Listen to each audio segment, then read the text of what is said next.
Hello, everybody, and welcome back. Thank you for tuning in for our final session in the Employee Engagement Learning Collaborative. And thanks for bearing with us there. We're starting a couple of minutes off the top of the hour, but we're excited to be back with you to do our little bit of wrap up. As you can see there, we're bringing it all together. We're tying in all the pieces of what we've covered over the last 12 weeks in this series for our final session. I'm Mariah Blake, and I'll be your STAR Center team member on the line today as Suzanne is off for travel for training over the weekend. I'm excited to be here to wrap up the series with Lisa, but it's just a quick reminder, you can get in touch with both Suzanne and myself with our information there, or head over to the STAR Center site, chcworkforce.org, to keep in touch with us today and beyond. Like I said, I'm excited to be back to wrap this up with Lisa, who will be leading our conversation as always, tying in a lot of the loose ends, things that we touched on in the first couple of weeks and maybe didn't brush back up on for a few sessions, but tying that all together, wrapping it up, and moving forward together. Just a quick reminder, as usual, we are recording. We'll share this out. And this will be posted to the discussion board that you will have access to even after today if you want to come back and revisit any of the sessions that we've posted there. We hope that you'll chime in with some Q&A throughout the session, and as always, we hope you have a little fun with us. I also ask that you stick around through the whole session. We are going to be sharing a post-series evaluation link that it would be so helpful if you could fill out just while you're online with us today. Pop on over and fill that out. That would be great. And with that, I will hand it over to Lisa to kick off our final session. Thanks, Mariah, and welcome everyone. And I'm so glad you were able to join us for this last wrap up. And, as I was thinking about what's the best way to do this week, I thought there's been an awful lot of information over the last 12 weeks. And I know very few people have been able to attend all of the sessions. And there's so many things that you want to do, but how do you remember? What were all those things, and what did Lisa say, and what did the other people on the collaborative suggest? And so I thought it would be nice if we could just put it all together sort of in one place over the next 25 minutes and really talk about what are the key things that you need to be remembering. So that's what we're going to be focusing on. As we know, there are 10 essentials. And we've heard those 10 essentials from the very beginning. We talked about them the very first week. Employee engagement takes thought, it takes commitment, and those 10 essentials are absolutely key. And it starts with trust in management and the organization. And we started out that very first week talking about, when we're talking about trust, that's so key. Without that, we really don't have anything. So all the rest that we talked about, the whole 11 other weeks, or 10 other weeks, and then 11 including today, won't matter if there's not significant trust. So that first week, the homework was to take that handout that was on the discussion board and to work through it and to really look at, what does my behavior say to the other people on my team? Am I doing things that engender trust, or am I tearing trust down? And so my first suggestion is to go back to that worksheet and look at your behaviors at work related to trust and identify your areas of strength and your areas for growth. Think about, do you still have that? Do you know where it is, that homework sheet that we did on trust? If so, create a folder, and I would suggest this whether you have it or not. Create a folder for this class and start putting things in it that you want to go back regularly to look at and say, oh, I did that, yes, or I need to go back and really focus on this now. So if you still have that homework sheet where we looked at trust, add that to this folder, put on the front that it was the Employee Engagement Learning Collaborative, and you're going to pull that folder out regularly. Most of us think that we earn the trust of others day in and day out by the actions that we do or we don't take. So what I'm going to ask you to do is try to let go of your defenses, Work through the worksheet honestly if you haven't yet, or go back to it and look at it honestly, and make the changes that you need to make to really strengthen the trust so that you can really strengthen the engagement within your team one by one over time. And you really will find that that makes a significant difference. The next thing we talked about was having a clear understanding. Gallup tells us that in order to be fully engaged, people need a clear understanding of how their job impacts the achievement of the mission, of the vision, and of the goals. And it's huge. That just can't be understated. Employees need that clear understanding of how what they do directly impacts the achievement of the mission. So as we've talked about, that's another top reason people are engaged at work. You know, the fact is human beings really do need to know that we make a difference. And we need to know it in a big way, in a bigger way than as managers we may generally realize that our employees need. And the fact is, what we find out when we do stay interviews, or if people are leaving and we do exit interviews, a huge reason people leave is they don't think they make a difference. So we need to help people to understand the amazing difference that they make and the amazing work that your organization does. And we need to help to connect them to the work that they do to the mission of your organization. So I'm going to actually open it up to you for a minute and ask that if you would just type in your chat box, how are you helping your employees to make that connection between the work that they do and achieving the mission of your organization? And if you can just type in a few words of what you're doing to help your employees connect their own work to the mission of the organization, that would be great. And Mariah, if some of those come in, if you can read them out, that would be great. Sure thing. We told you there'd be Q&A, everybody. If you would just want to use the questions box with any of your responses there, I can read them out. And it can be as simple as you're doing CCSAs or you have goals. But how are you helping people to connect what they're doing with the mission of the organization?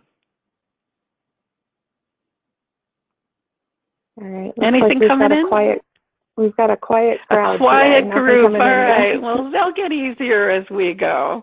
So, and as we go through this, pretty much everything we're going to be talking about is connecting people to the mission. So that question will get answered as we go. Remember, you can really integrate this into your meetings. So, you know, as you're having CCSA meetings, and I know we've talked about that a lot, you can really talk about what the mission is and ask people, and we've talked about this, you can really say to people, you know, let's talk about what the mission is. What have you done in the last week to help positively impact achievement of the mission? Work it into your huddles, into your team meetings, and into your CCSA meetings. The next thing is clear expectations and an understanding of how to achieve them. And we all know that in order to achieve expectations, and the expectations of our organizations and the expectations that our managers have, it's just kind of common sense that we need to know what those expectations are. We need to have a really clear understanding of what is expected of us and how do we achieve those expectations. And we talked in detail about SMART goals, and that's one of the very best ways that you can help people understand the expectations that you have of them and how to achieve them. And as you know, SMART goals are specific, measurable, attainable, relevant, and timely. And for those of you who have been able to attend regularly, you know that if there's only two things that you get out of this, that I would really hope that those two things would be making sure that everyone on your team has SMART goals that tie into your department goals, which then tie into the organizational mission, and that you're meeting with them regularly, either in the CCSA format or another format, so that they get that ongoing feedback and you have an open forum with them. So for the SMART goals, you want to start by understanding the mission of your organization and then develop 3 to 5 department goals that drive the achievement of the organizational goals, and then make sure that each of your employees have 3 to 5 individual goals that help drive the department goals, that help drive the organizational goals. It's so cool. For those of you who are doing this, I know that you've begun to see the difference. And if you were already doing it, what I hear from people all the time is they can't imagine how they worked before they had SMART goals and CCSAs. All right. So as you see, when you kind of think about this, these are all the things that we've talked about sort of under one umbrella. The next one is ongoing feedback from my supervisor, which ties in with all the rest of it. We all know in our hearts it's difficult to overstate the importance of ongoing feedback.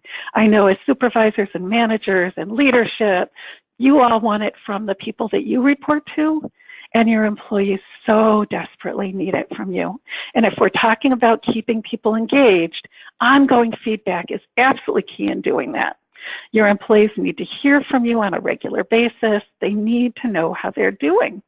They need a consistent time when they know that meeting with you is going to happen, that they're going to hear how they're doing, they're going to hear positive feedback, they're going to connect their work to the significant difference that they make every day, and they're going to be able to talk to you about issues while those issues are little sparks and before they turn into big fires. And I know a lot of people always say, Lisa, I just don't have time for this. But this is where I come back and say, imagine if you could take care of issues when they're still little sparks, how much time you would have in your day to do all the rest of your job and to be working on engaging and retaining your employees. CCSAs that keep coming back really are a great way to do this. And I know it's hard to get started, but again, once you start, even if you were to start doing them just once a month with each employee, people tend to tell me that that has opened up so much more time in their schedules that they're able to do them more often. All right, the next one, challenging, meaningful work that utilizes my strengths. And there's so many different pieces to that. Challenging work, meaningful work, work that utilizes my strengths. And I chose this picture actually very carefully because I think it's such a great representation of going for it. If people have a challenge and they feel like they're doing something meaningful and they feel like they make a difference, and they're able to use the parts of them that do those things well, they will put everything they have into it. Challenging, meaningful work that utilizes my strengths. Work that I don't enjoy or that's a constant challenge because I'm just not naturally good at it is very clearly exhausting, it's demotivating, and it's disengaging. In your CCSAs, you could be asking people which part of their jobs they love, which part of their jobs use their strengths, and then really start a conversation about is there a way that we could rearrange your job because someone else in the department has the opposite? They really would love to be doing the things that you don't like or that aren't your strengths. And then the other piece of that is we often move people out of the entire organization when they're not we're not feeling like their strengths match the needs of the job. And maybe what we need to be doing is rather than warnings and termination, if this person seems like a good person and a good worker and a strong person for our organization, and they're filled up by the populations that we work with, maybe we want to look and see, are they a better match for another department or another job in the organization rather than moving them out of the organization? The next one that we hear is so important out of those 10 aspects of engagement is involvement in decisions that affect me. It's critical. It can really be helpful to take a minute and sit back and reflect on what's your decision-making style. Often people will tell me that the health centers move so fast, their decision-making style is make a decision. They may not have all the information. They know what they've been told from above needs to happen, and they go for it. What happens when you do that? Right. People disengage. They say, you didn't ask me. You don't do this job. You don't know how that's going to affect me. That's what they're thinking. So the question is, when you're making decisions, if you include other people in that decision making, they're going to be far more engaged in making whatever it is happen. So my question to you is, how are you involving your employees in decision making? Some ways to do that. Create teams to create processes and procedures when you've got changes happening, and rotate who's on that team. Ask for feedback in meetings. Say, you know, this process isn't working, and I was going to jump in and change it, and I thought, you know what? Before I do that, I want to talk to all of you and really see what are the issues we need to think about. Why isn't it working? What do we need to change? What are the possibilities? And if we change this little piece, what are all the things that that's going to affect down the line? If you involve me in the decisions that affect me, I'm far more likely to make them happen and to be engaged. I need opportunities to learn and grow. If I'm going to be fully engaged, I need to not feel stagnant, I need to not be bored, and I need to be engaged. So how are we going to do that? Here are some ideas. Cross-training within your department or in another department that the person is interested in. Ask them to help train new employees. It's a great way that pulls you out. You don't then have to get involved in training every aspect of that new employee. And it can really help to motivate and energize an employee that you have that may be sliding down from that engaged area to not engaged, and to help them come back up.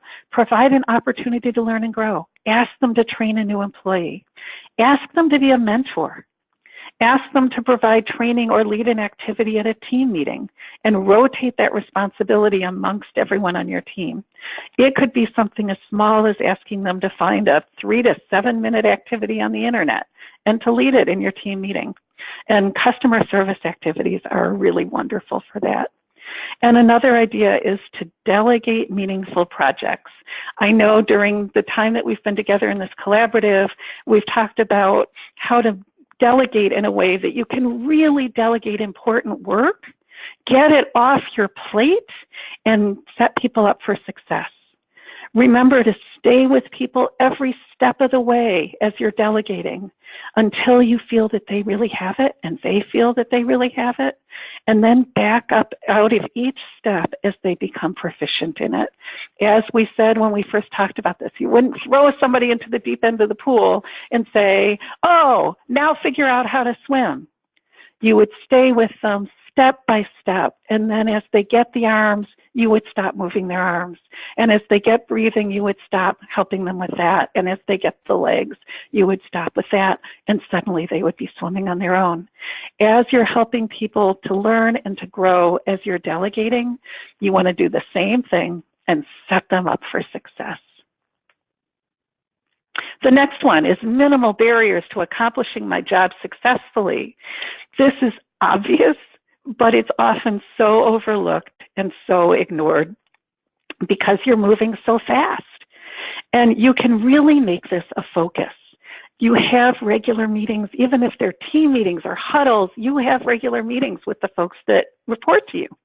In each meeting, you could choose one area of focus and take just 2 or 3 minutes and have everyone talk about what success would look like in that area, and then take another couple of minutes, talk about what the barriers are to accomplishing it successfully, and then make that the focus, maybe over the next several meetings, of how do we find our way over those barriers, around those barriers, or even remove those barriers.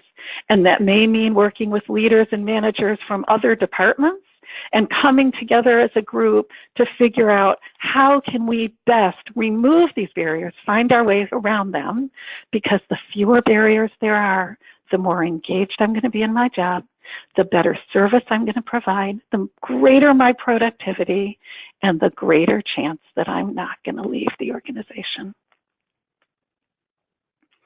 And this one we all know, regular and meaningful recognition. And it's as simple as, well done. CCSAs are a great way to get this in. They keep coming around because they're a great way to do so many of these things that will help you strengthen engagement. Catching people doing things right is huge. Saying thank you, sending an email, sending a card, having a team potluck, bringing in food. What else? Giving people gift cards, having people fill out recognition preference forms and recognizing each person in a way that's meaningful to them. And you may even want to think about putting this on your calendar. Just catch people today doing things right. Little reminders like putting it on your calendar, getting out and managing by walking around, catching people doing things right is an easy way to strengthen recognition and can really help people feel more engaged. The next one, a positive connection with my manager. It's everything we've talked about leads here. If we earn trust, if we help people see what a huge impact they make, if we provide clear expectations and ongoing feedback, if we involve people in the decisions that affect them, if we provide opportunities for people to learn and grow, if we identify and remove barriers, we provide positive feedback and recognition and a positive connection, hopefully the natural outcome is that engagement strengthens. And this sounds like, here I just listed this long list of things, but if you think about it, you could just change the way you do just a couple things. Do CCSAs, involve people in decisions, maybe have stay interviews, and we're going to talk about that in a second. You can do many of these things by just making a few of the changes. And then I just want to talk very quickly about a couple more things that we talked about during the collaborative, and they're important to remember. Watch for, circumvent, and alleviate burnout. We had an entire session on this, and it's so critical. We know that people leave or don't leave and just become disengaged, and I'm not sure which one is worse.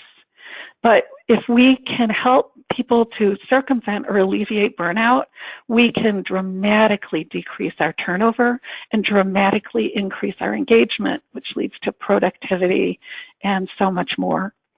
As you move into alleviating burnout, it's important to bring your leadership into that discussion, really gain their buy-in, and involve your team in figuring out where the greatest pain points are, where the low-hanging fruit is that you can address, and how to find better ways to balance work and off time, and to make your environment be more fun, because that's really what it all comes down to.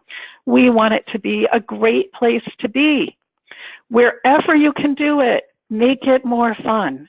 And again, you can be, when you're having these conversations with your employees in the meetings that you already have, or the individual discussions that you're going to have if you're not having them yet, you can just work this in.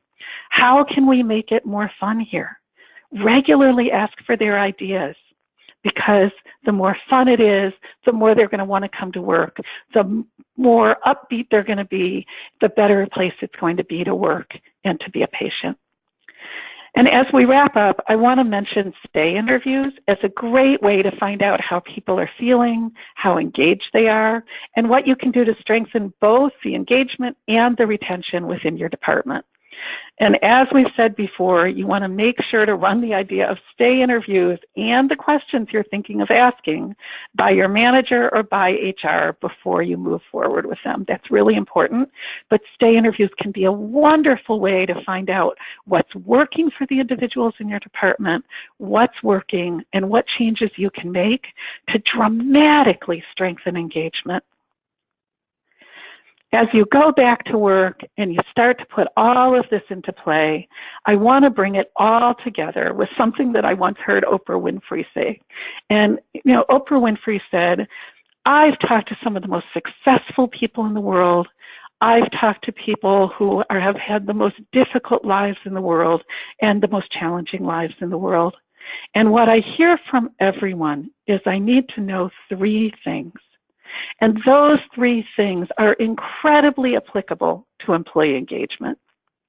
Oprah says everyone wants to know 3 things. I need to know that you see me. I need to know that you hear me. And I need to know that what I do matters. If you move forward to strengthen engagement, if you make sure that your employees feel seen, they feel heard, and they know that what they do matters, you're going to have employee engagement through the roof. I thank you so much for your participation in this Learning Collaborative. It's been wonderful to have you as part of it. And if you have any questions, please feel free to reach out to STAR² Center or to me. And I'm going to turn this over to Mariah to wrap up. Thank you, Lisa, for this presentation and really the whole series. And thank you, everybody who is with us for the last 12 weeks. As I promised at the top of the call, I'm pasting our link to our follow-up survey into the chat box right now. This will really help for us to figure out just how you individually have progressed, how the cohort has progressed, and what we can do to improve for future learning collaboratives like this one. We hope that you'll stay tuned, head over to our website, stay with our mailing list, our newsletter list, and follow us on Twitter so that we can keep in touch ongoing. We don't want to lose track of you. We want to hear all the good things that you're doing and see you on future trainings like this so we can keep improving together.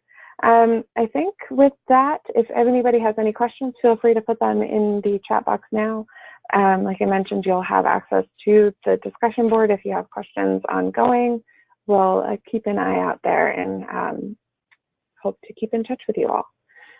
Thank you again for this session and for the whole series, and we'll talk to you soon. Thanks, everyone.